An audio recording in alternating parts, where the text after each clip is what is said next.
What's up, everybody? Welcome back to our channel, Kono Pro. Thought I'd throw this quick little video together for you. It's going to be me replacing that entry exterior front door with a brand new entry exterior front door. We're also going to be patching some stucco, installing some brick molding around that door, and some interior casing. Stick around, watch the video. Hope you gain some knowledge and enjoy. Alright, these are some of the tools I'm going to be using in this project. Your basic nail bags with your basic tools.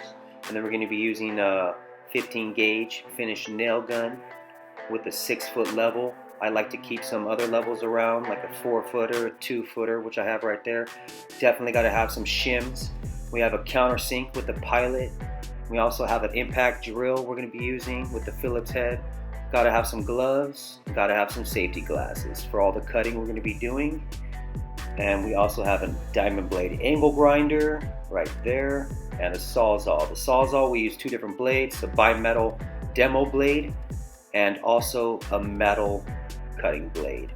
And I also use this little handy pouch for my smaller projects. Carries my 5-in-1 measuring tape, pencil, utility razor blade. It's an awesome little handy pouch to have for the small jobs.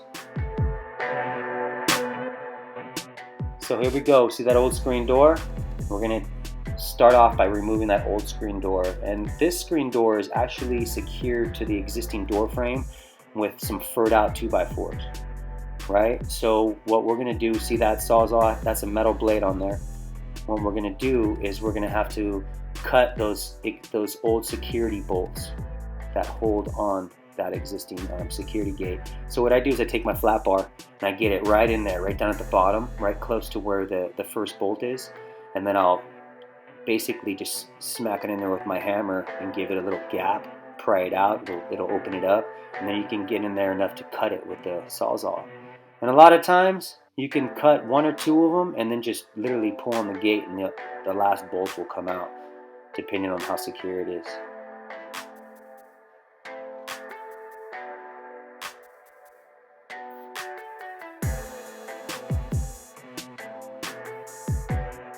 Bam, just like that. You see how I did that? Just basically cut the 2 bolts and then the third one just came right out. Now typically it's attached into like a stucco trim, you know, around the door, but like I say, this one, the installers 20 years ago, whenever that was put in, they used some 2x4 to fur it out, which I have seen before as well, but it's basically the same thing as it being attached to the stucco molding. So what I'm doing is I'm using my pry bar and my hammer and I'm just removing that furred out piece of 2x4 framing that they had for the existing security screen door. There was some gnarly nails. The nails in this wood, hardcore. They were like 3.5 inches, 1/4 inch spin shank, old school nails, right? It's crazy. But there it is. We got the rest of that frame off. We're going to get that top frame off. And then we're going to get that wood frame off there. Boom. That last one, I don't even need to cut it because it's just going to pop right off. Bam, it actually took that wood piece too with it. You see that?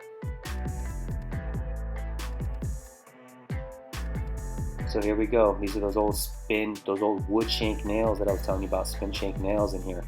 They were pretty surprising, pretty big, old school flooring nail or something.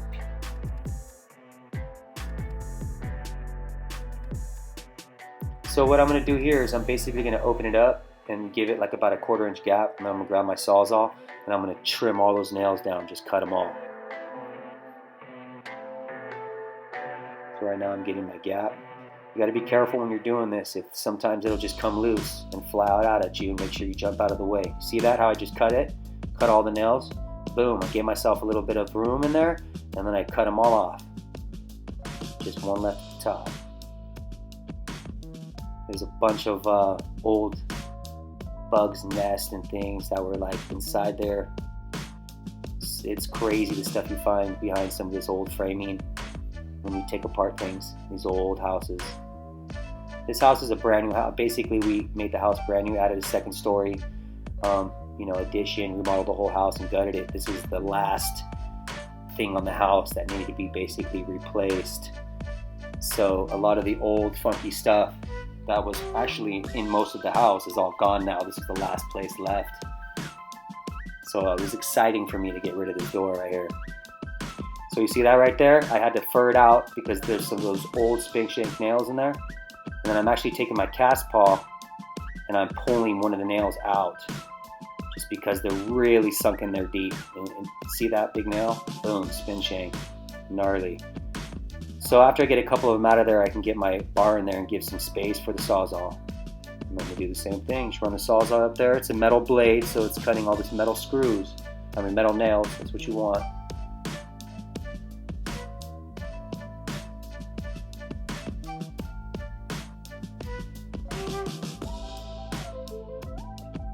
I like to keep the door on there while I'm making all these cuts and doing all this stuff as much as I can to keep dust control down from going into the house.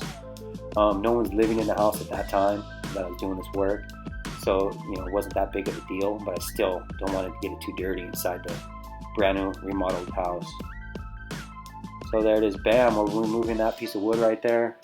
A couple big nails left, knock those down, throw it off to the side, and then we'll clean up that edge, because what I'm going to do is I'm going to remove this door. I'm going to demo this door right now, and then we're going to cut that jamb out of there, so stay tuned. Check it out. You see that old knocker on there? Really old school vintage knocker. This old brass knocker, really cool. So I installed a 3-panel door like that on the back door, brand new. So I figured, you know what, maybe I'll take this old knocker, clean it up a little bit, put it on the back door, which I did. It looks gorgeous. But whenever you can salvage old material and reuse it on a build, it's pretty cool.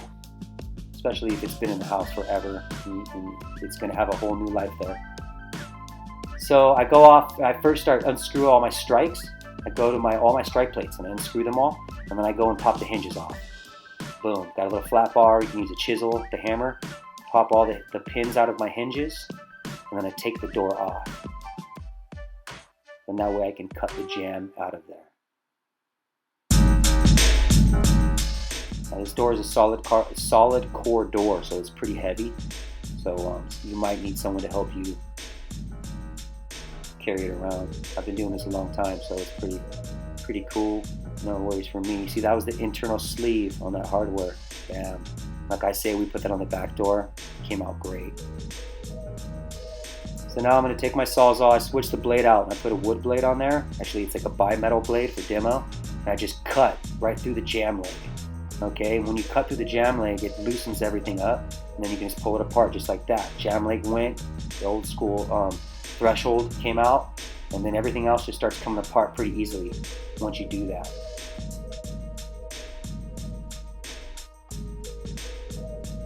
Boom. Careful with nails. And then it's going to be pretty funky in there, and I usually like to sweep it all off and clean it all up.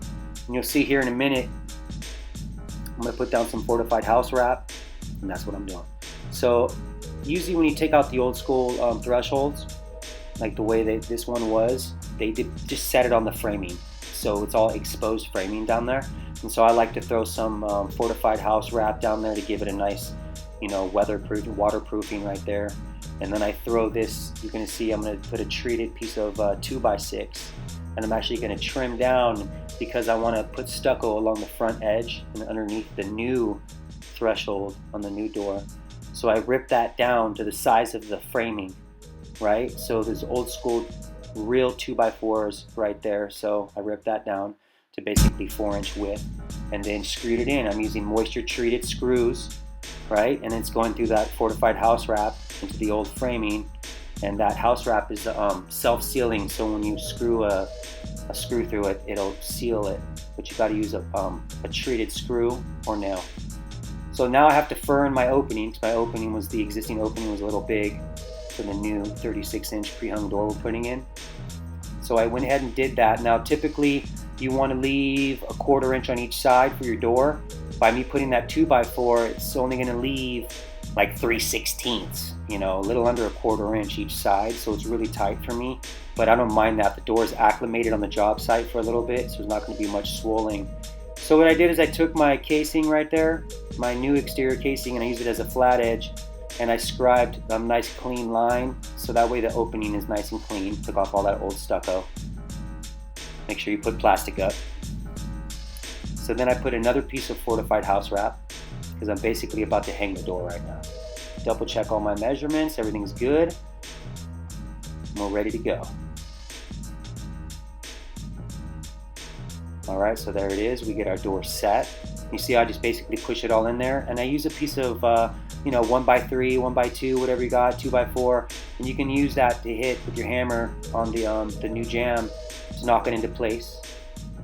And then you're gonna take some shims, and you're gonna have to shim it out. I'm using the countersink, just countersink it. Now this is the door's a pretty tight fit, so my door can swing open without me even putting a screw in, and it won't fall out of place. Typically, if you have a pre-hung door and it's not screwed in yet, when the door opens like that, the whole frame will wanna fall out. So be careful of that. But right now what I'm doing is I set my first top screw. I checked for level and it looked pretty level. So I set it straight against the king stud right there, the trimmer. And then I'm putting some shims down on the bottom because I need to shim it out just a little bit. And then I'm gonna check for square. And then I'll shut my door and I'll check everything for square and make sure my gaps all around the door are gonna be, basically the reveal is gonna be the same. So if there's an 1/8 inch gap around the door, then I want it to be an 1/8 inch gap, the reveal to stay the same, continuous around the whole interior of the door. Right, so that's the trick when you're hanging a door. You don't want it to bind, and when it binds, that means that the door is getting caught up on something. It's not wanting to shut that properly.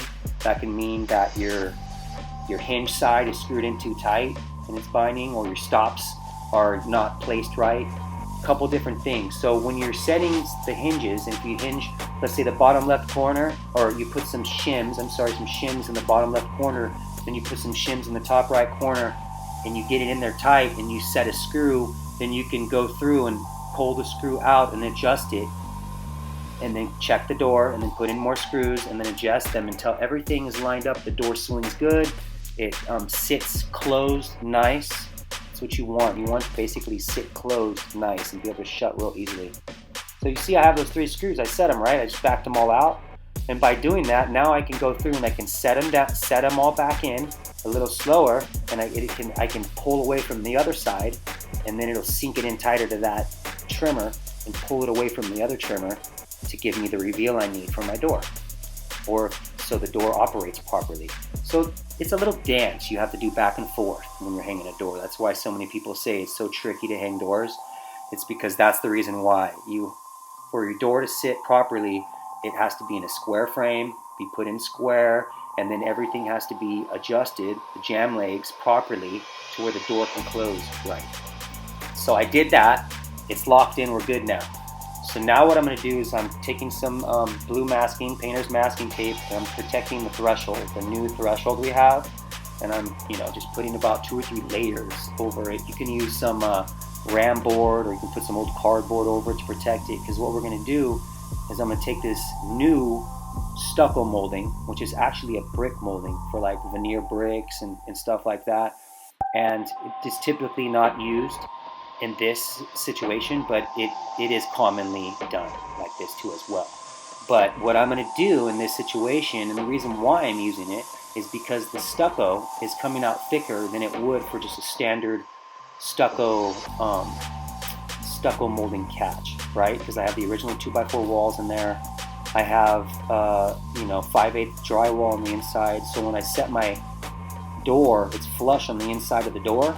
Then on the outside, the reveal is a little bit, the stucco sticking out too far. So unless you remove all that stucco and then re-lath it and then put your new stucco molding and then stucco everything up to it and taper it sort of down to your door to get the reveal to line up cool, then it's not going to work out. So if you don't want to do all that work, then what you do is you take some brick molding, just like I did. You put that, basically you hang your door like I did, you mark your reveal where you want to set on your jamb, you put it up to that reveal, then you scribe a line around it on the stucco, and then you take your angle grinder, just like I'm doing right there, diamond blade, and then you cut all the way through, all the way down to the framing, just like I did. And then basically you can set your stucco molding in there flush against your jamb, your new door jambs, and then it'll be butted up against your existing stucco. right? So what I'm doing is I'm taking some fortified house wrap, I ripped it down to little pieces, and I cut it a little bigger so I can tuck it down, sort of in between the old black paper to give it a little bit of a, more of a weatherproofing. So this kind of, doing this kind of frame is cool in a covered patio and stuff like that, but if you have a really area where it's high moisture, then you're going to want to do a little bit more. You're going to want to put like a J molding or something like that before you put it. So right now you would tuck like a J molding or like a L flashing, with a little finished off piece of metal, so you can put that in there to cover your stucco edge, and then you butt your brick molding up against that and then caulk that in, and that's a good seam as well, waterproofing wise. So there it is, bam! I got my casing. You see how I threw it in right there? My exterior stucco molding, which is a brick molding, and I'm using 16 or 15 gauge 2-inch brad nails to shoot it in. Really strong, good, sturdy nails, galvanized nails, of course, for exterior. And I put it right over that fortified house wrap, and it's locking right to the existing framing and right into the new door jambs. And then you just go through and caulk in around the edges, and it'll be clean. So check it out. And we're gonna do some stucco patching here in a minute, so stay tuned and we'll see how we do it. Boom, that's a clean edge already though. See how nice that looks? So the bottom's gonna all need to be stuccoed, so we're gonna throw some lathing down there. And we already have it wrapped with fortified house wrap, so now all we need is a little bit of lathing and stucco that. You see that molding right there? And another reason why we went with this molding is if you look at the existing molding, it wasn't traditional stucco molding. It was actually a square finished off just like a standard, just a square molding like that. You see that? So this sort of matches that style. And then look at the new retrofit windows we put in. It has a cool frame that sort of matches this, brick molding. So it worked out great. Boom, there it is. And now we have the interior. And you see how tight my seam is? We want the reveal to look the same all the way around, which it is. If you're off just a little bit, cool, but you want it to look basically the same reveal all the way around. You see there I'm pretty tight against my trimmer right there. I have about a 1/4 inch gap on my other side for any kind of acclimating that needs to be done. And there's about an 1/8 inch gap on that side. It's hard to see, but I do have a little gap. If you have anything that's bigger than like a 1/4 inch, you're going to want to spray it with some insulating foam. So now what I'm doing is I'm measuring in a 1/4 inch, right? And that's going to be my reveal for my new casing. So when I put my new interior casing, door casing, it's going to be, 1/4 inch set back on the edge of the door jamb. So there's my top piece. I get that in. Pretty basic, pretty simple miter joints. Use a compound miter saw to cut those 45-degree cuts. And then boom, done. Just like that. Now we're outside. So I got my lath. I'm nailing it in. I use some 2-inch galvanized expander nails. They're like nails that go in and it helps your lath be furred out a little bit, so that way when you stucco it, it'll sort of get in between the lath. I like to throw like, maybe 4 or 5, 6 of those, and then I'll get my staple gun and then just throw a bunch of staples in there too. They're all galvanized stuff. So bam! I wish we can move that fast in real life, right? So check it out. We got our stucco. This is our scratch coat, right? So this stucco product that I'm using here is a rapid set stucco, and it dries like you have 30 minutes to work it, and it's going to dry on you. So you can do 3 applications in one day. You can do scratch, brown, and then texture in one day. So that's what I do. So right now I'm just packing it all in there, and then I gave a little bit of a scratch. You saw those little gouges in there. That way it'll help when I throw my brown coat up in there, right? So now I'm floating it out, just, that step. It was pretty gnarly. So we want to, smooth it out. We're going to paint it so it's fine, and we're going to actually texture the paint. So all that will match in. So see how I'm using a latex caulking, a fast dry latex caulking. It's a painter's caulking. It's a fast dry, non-shrieking, paintable caulking, and I'm filling in that gap. And then it's going to give a clean look. So now we're going to throw in our brown coat basically right now. Boom. And this stuff is it dries so fast, and you can put it on so quick without it cracking. I mean, you can basically, you don't even have to do a brown coat. You can just do basically a texture coat. So there's my texture coat. I got it on. You could do a scratch, and then, brown and texture could be the same thing because it dries so quick. But there it is, boom, I got my texture. We textured it all, matched the texture around the edge, floated it with our sponge, and then it's done. We let it dry, and there's the door. We actually do throw some stain on the door. We throw some ebony stain, and then we use some interior-exterior polyurethane, water-based. Do about 2 coats of that on it, and you'll see how that looks here in a minute. And everybody, we appreciate you all. Please subscribe to our channel. Leave a comment if you'd like. Spread us on your social media. Let them all know what's up. And we hope this helped you out, everybody. You have the power. You can do this. DIY. That's what's up. Kono Pro out, everybody. Peace.